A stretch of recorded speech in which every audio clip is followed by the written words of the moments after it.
to. So what is it you think Sadiq Khan has publicly backed that you're troubled by? No, I'm saying that Sadiq Khan would back Sharia law. Yes, but what do you mean by the phrase, in that context, what do you mean by the phrase Sharia law? Because if you're saying that he would back something, I don't know, like chopping people's arms off for shoplifting, then you'd have to be able to provide some evidence, wouldn't you? Okay, well, we'll go back a stage. No, let's just deal with one bit of the conversation at a time. The claim that Sadiq Khan, I mean, all you've talked about is Muslims. So when you say British values, yes, you don't mean freedom of religion. No, anyone can. You don't mean freedom of worship. You don't mean freedom of expression. Absolutely fine. And you don't mean democracy, because Sadiq Khan, of course, is the elected mayor of London. Welcome back to Reed's British Takes. What you just heard is a man claiming on national radio that Sadiq Khan would back Sharia law. And James O'Brien does the simplest thing in the world. He asks him for proof. And the man cannot give it. Because the whole thing, the entire reason he is afraid, comes from a single post he saw on Facebook.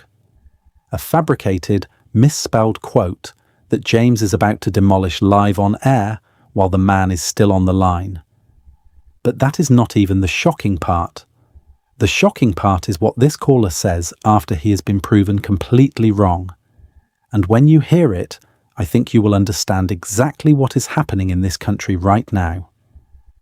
Let's watch the whole thing together, and tell me where you are watching from in the comments section. James, what would you like to say? I'm delighted that he's back, if I'm honest.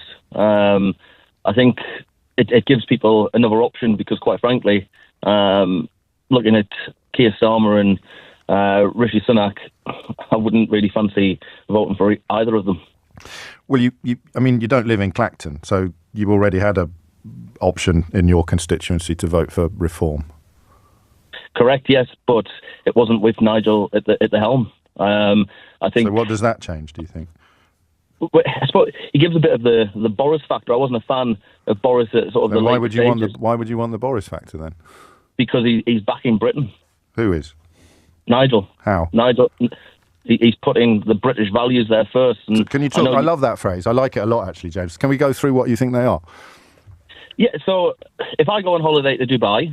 No, I want British values, not theoretical holidays. That. So what are British values? This is what I'm about to say. If you let me finish. Of course. If I go to Dubai, I respect Muslim laws. I will fully respect it. You don't drink in public. You're not allowed to walk around with your top off if you go through the hotel lobby. But I find it funny that you're getting a lot of people that are coming over here who don't want to follow the British values of respect, looking after the society, looking after your home. They're coming across and wanting to change our rules. So, for example, how we live. Well, I think Nigel's pretty. And which rules? Give me an example of a real person trying to change a real rule. Well, you look at Sadiq Khan. He's implementing a lot of rules that a lot of his Muslim voters are wanting. Like what? The one in Sharia law. Sorry, Sadiq Khan has introduced Sharia law. No, he would back Sharia law. Where do you get that claim from, mate? He said it. You think Sadiq Khan has said that he wants to introduce Sharia law? He would back it. Okay, what do you think? If that was on the table. What do you think Sharia law is? I'm not going to get into that. You know what Sharia law is. Well, I know that on things like divorces and domestic disputes, some people are happy to have their cleric, if you like, sit in a form of adjudication, but that can't be what you're objecting to. So what is it you think Sadiq Khan has publicly backed that you're troubled by? No, I'm saying that Sadiq Khan would back Sharia law. Yes, but what do you mean by the phrase, in that context, what do you mean by the phrase Sharia law? Because if you're saying that he would back something, I don't know, like chopping people's arms off for shoplifting, then you'd have to be able to provide some evidence, wouldn't you? Okay, well, we'll go back a stage. No, let's just deal with one bit of the conversation at a time. The claim that Sadiq Khan, I mean, all you've talked about is Muslims. So when you say British values, yes, you don't mean freedom of religion. No, anyone can. You don't mean freedom of worship. You don't mean freedom of expression. Absolutely fine. And you don't mean democracy, because Sadiq Khan, of course, is the elected mayor of London 3 times. Which so what are the British values? Very odd in my opinion. Well, of course it's odd in your opinion, because your opinions are based on falsehoods and misunderstandings. For example, Sadiq Khan supports Sharia law. So let's just pick up on where that idea took seed in your mind or your memory. So Sadiq Khan is a Muslim. Yes. So, of course, he would want Sharia law because it acts as a code for living that all Muslims should adhere to. Oh, I see. So you've got so there is absolutely no recorded evidence of Sadiq Khan saying what you're saying. Well, no, he has but said... This is what all Muslims believe. Yes, but why this is a Christian country. But that's freedom of religion then. But it's not. You can have the right to prayer, but why should we introduce a law? But no one is introducing that. This is the thing that you're going to have to, I guess, either stop saying this or provide some proof. I have. If you want to, I can. If I had the time, I'd find the clip of them. Take all the time you want. I'll send that clip in. No, stay on the. Don't go now. So just tell me when it was, what he said, what, and what you think he meant by Sharia law, and what it is you're scared of. I'm scared at the fact that we are talking about introducing a Muslim law. No, Christian James, only you are talking about that. No, I mentioned I have Sadiq Khan on this programme every month for the last God knows how many years, and he's never once mentioned this. You've been on for 2 minutes and you can't shut up about it. So where on earth are you getting this evidence from? You're the one who's spinning this now. Mate, I just need to warn you that everyone can hear you. Absolutely. Right. So where is your proof, or where did you get the idea that, I mean, it's supposed to be a conversation about Nigel Farage representing British values. And that's what I was getting onto. So when you asking me about, well, no, we can't get onto that yet, because we just need to establish when and where Sadiq Khan spoke out. I mean, he's been mayor of London for years. Why hasn't he introduced it? Because I imagine he would have very great troubles introducing it. Well, that would be one answer to the question. The more obvious one is that he's got absolutely no desire to do so whatsoever, which is the point at which you proved to me that he does.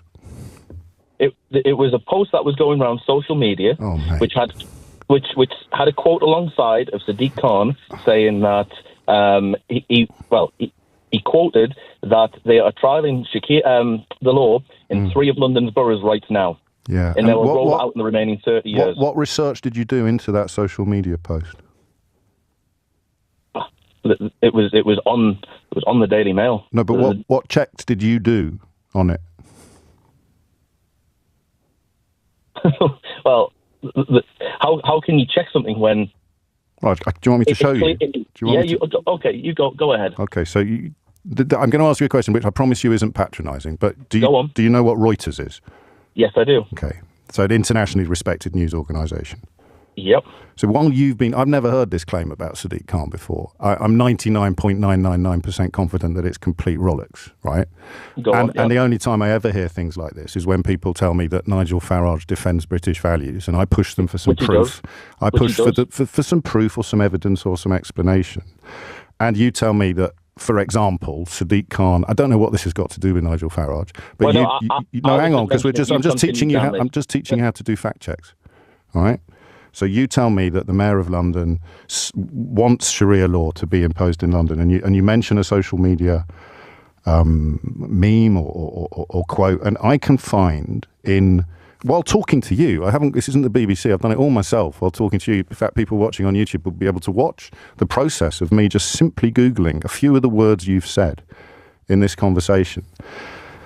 And up pops Reuters from July the 1st, 2020, saying, fact check, the Mayor of London did not say Sharia law is being imposed in London. Let me read some of it to you. Social media users are sharing a quote attributed to the Mayor of London, Sadiq Khan, implying that Sharia law is being implemented in London. This claim is false. The Mayor of London's press office has confirmed that the quote, which misspells Sharia, is fabricated. Posts showing the quote alongside a picture of Khan have hundreds of shares on Facebook, including you, I imagine, right? The quote attributed to Khan reads, "We are trialling Sharia law in 3 of London's boroughs right now. We will then roll it out in the remaining 30 next year." Correct. I mean, it's illiterate, James. What? So you're saying that was proved to be wrong, and it's false.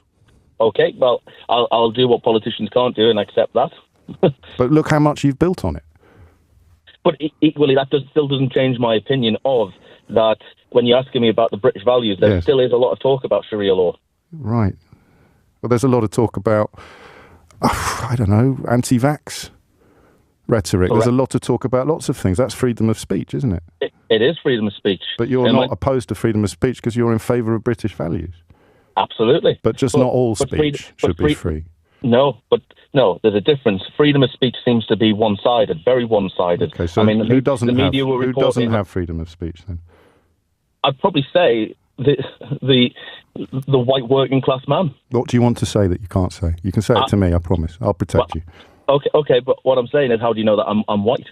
You've just assumed that there. Okay, are you?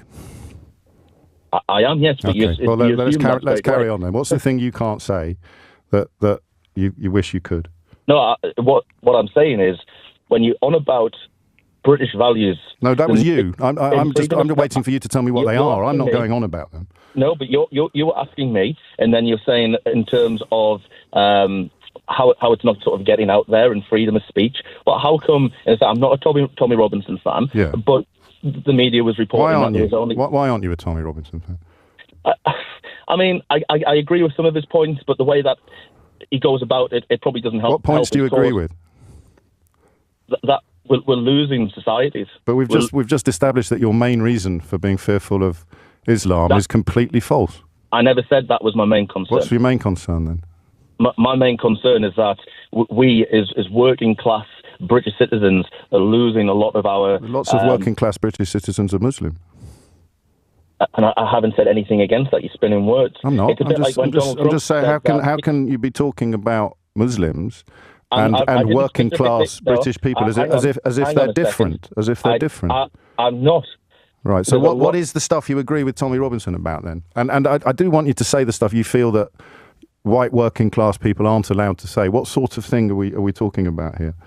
So I'll go back to earlier what you were saying about the boats coming across and what Nigel Farage has been saying. No, I want you to tell me what you think you can't say. I'm leading on to that. If you'd let me finish. So, it's 11:33. I do want to talk to you for a bit longer, but just move on to it as quickly as you can, James. No, absolutely. So, thank you. Tommy Robinson, he's obviously up there agreeing that we're allowing too many illegal immigrants into the country. We're allowing an army of men to come across. Right. There's no women and who's not allowed to say that then? People get branded different things if you say that. You're always going to get branded something. I get branded lefty, loony, liberal. I mean, I think they showed a picture of me at Tommy Robinson's rally and encouraged everybody to boo. If you say stuff in public, James, then people say stuff back to you. But you were telling me about the things. You were telling me about the things that you're not allowed to say. You weren't telling me about being branded. Yeah, you're not allowed to say that we're having too many people come across. But you just did. Yeah, exactly. So how can you not be allowed to say the thing that you just said? Because then you're shamed for it, saying, oh, well, we need to help them out. Mate, the Conservative Party, the Labour Party and the Reform Party are all saying that there are too many people coming into this country from overseas. So what is it that you feel... But the Conservatives and Labour won't do anything about it. No, but we're talking about them not being allowed to say it. I just want to get to the bottom. In the same way your claim about Sadiq Khan and Sharia law, we got to the bottom of that, didn't we? We did. And it was complete crap, wasn't it?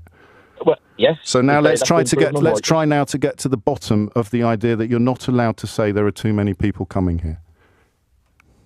Because you have the left media who are saying, but we need to welcome them in. Yeah, but that's freedom of speech as well. So you're allowed to say there's too many, and other people are allowed to say, no, there's not. Just nail me where that problem is for you personally. We're spending £6 million a day on these illegal immigrants. £3 billion a year. Yes, and what's the bit you're not allowed to say? They're coming across. Yes. They're getting mobile phones. They're put into five-star hotels. Well, let's look at that then. Let's look at the five-star. Shall we look at the five-star hotel thing then? They're in 5 stars. No, let's look at that. Let's look at that. Let's look at the 5-star hotel. The illegal immigrants in 5-star hotels. Where are they? And where? No, let's go back again. Actually, where did you hear that? The news. You heard it on the news. Which news? Yes. Various outlets. Okay, and where are the hotels? You've got the one which is barricaded down. Is it in Plymouth? Mate, you don't barricade 5-star hotels. They cost about £400 a night. What would all the other guests say? That can't be a 5-star hotel, can it? The government are booking up whole hotels. This is the thing. The barricaded by the police because of protesters. But they cease to be hotels when they become asylum centres. They used to be hotels. It's just a name that's given to a building. But I want to focus on the 5-star bit. So can you name a 5-star hotel? where illegal immigrants are accommodated? Yeah, let's have a look, shall we? Yeah. If that's the case. So, news article here: thousands of asylum seekers and channel migrants are living in 4- and 5-star luxury at British taxpayers' expense. Where's that? One of the 4 hotels used to be a house. Where is the article? This is on The Sun. And where? Just finish that sentence there. One of the hotels used to be. One of the high-end, rated in the top brackets, detonating class, and some high-end resorts nationwide are booked for months. Yes. Home Office officials are sitting refreshing. So the 5-star hotel we're looking for. So we've got a 4-star hotel, which is. And you think that is still a 4-star hotel? That is literally taking guests alongside asylum seekers? No, because the government. So it's not a 4-star hotel anymore. If you stayed there, you'd be sharing a room. You'd be told what meals you were having. You wouldn't have access to the facilities that were put in place for guests because most of them would have been closed. It's a bit like, what's the nearest hotel to you, where you are now, James, in Durham? What's it like? That's probably the Premier Inn is probably the closest. Okay, well, I was in a Premier Inn at the weekend. So imagine that we took over that Premier Inn tonight and we turned all the rooms into dormitories. We put 2 sets of bunk beds in every room. We got rid of the menu and decided what we'd be serving up every morning and every evening. You'd have a very limited amount of choice, if you like, to what food was available. You certainly wouldn't be able to avail yourself of the bar facilities or anything like that. But the building in which this was happening used to be the Premier Inn. We'd maybe even leave the sign outside that says Premier Inn. Would you describe the people staying there in those bunk beds as staying in the Premier Inn? Yes. Oh, well, then you've got me bang to rights, because it's no longer the Premier Inn, according to all of the definitions that gave it that title, in any way, in exactly the same way that building over there that was once a 5-star hotel and is now an asylum centre is not a 5-star hotel anymore. Do you see that? Well, okay, so let me flip it round to you. So say you book every single room in the Premier Inn. Yeah. Just for you. Is it still a hotel? Yes. Exactly. So what's the difference from the government fully block booking a hotel and then the housing? Because the hotel that I'm staying in is the same as it was last year. It hasn't been turned into an asylum processing centre. We're going to run out of time, and the hotel you've just described costs £48 a night, I'm told. So it's not exactly... It's probably a lot cheaper than what the government's paying. Yeah, maybe. So the question then becomes, if you know that the stuff about Sharia law was completely nonsense, you know that there is not a single asylum seeker in this country living in 5-star luxury. They may be, although we failed to find a single one. They may be in a building that used to be a 5-star hotel. And we know that... everything you said about Muslims, essentially, or I haven't said any. No, you're spinning that. Okay, right. Scratch that last bit then. Just the stuff. Let's concentrate on the stuff about Sadiq Khan and Sharia law, and nothing about Muslims, and the nonsense about the 5-star hotels. Can you tell me in a sentence or two why, when you put the phone down, you're still going to believe what you believed when you rang in? Yes, because you're seeing it on the, well, I suppose maybe being on the left and in the media might not see it as much. But we're talking about you. You're going to, because we've established 2 things you believe are not true, and now you're going to put the phone down, and we're going to say goodbye, and you're still going to believe what you believed when you rang in. And I just want, if you could help me out as someone on the left in the media who doesn't know what the real world is like, if you want to put it like that, that might be helpful. Why will you still believe the stuff that you now know isn't true? Because there's still areas of the United Kingdom that even the police are scared to go to. What are those areas? You've asked me in one sentence. Yeah, but just give me a couple of examples of those areas. Oldham. The police are scared to go to Oldham. No, there's the streets in Oldham, there's streets in Bradford, there's streets in Birmingham that the police Why are they scared to go there? Because they're outnumbered. By who? The people that live there. Well, the police are outnumbered by the people who live everywhere, James. On your street, the police are outnumbered by the people who live there. So who do you mean when you say the police are outnumbered? But who are they outnumbered by? The foreigners that live there. The foreigners that live there? Yes. How do you know they're foreign? I mean, don't play that. You know they are. It's these areas where They've been swamped. They're not British anymore. They don't follow the British values, and this is the thing. And we're back to where we started. What were the British values that aren't being followed? And everything you said turned out to be false. But you're going to go away convinced that these tropes, these lies, these racist stereotypes are all true. But I've got to go to the news. Thank you. They're not stereotypes. No. Right. Let's talk about what just happened there. A man rang in to defend British values, and when James O'Brien asked him to name one, he couldn't. Instead, he reached for the thing he had actually called in about: Sadiq Khan, Sharia law, Muslims changing the rules of the country. And where did that come from? A post on Facebook. A misspelled, fabricated quote, supposedly from the Mayor of London, claiming Sharia law was being rolled out across London boroughs. The caller believed it completely. He had built an entire worldview on top of it. So James did something simple. He Googled it, live on air, while the man was still on the line. And up came Reuters.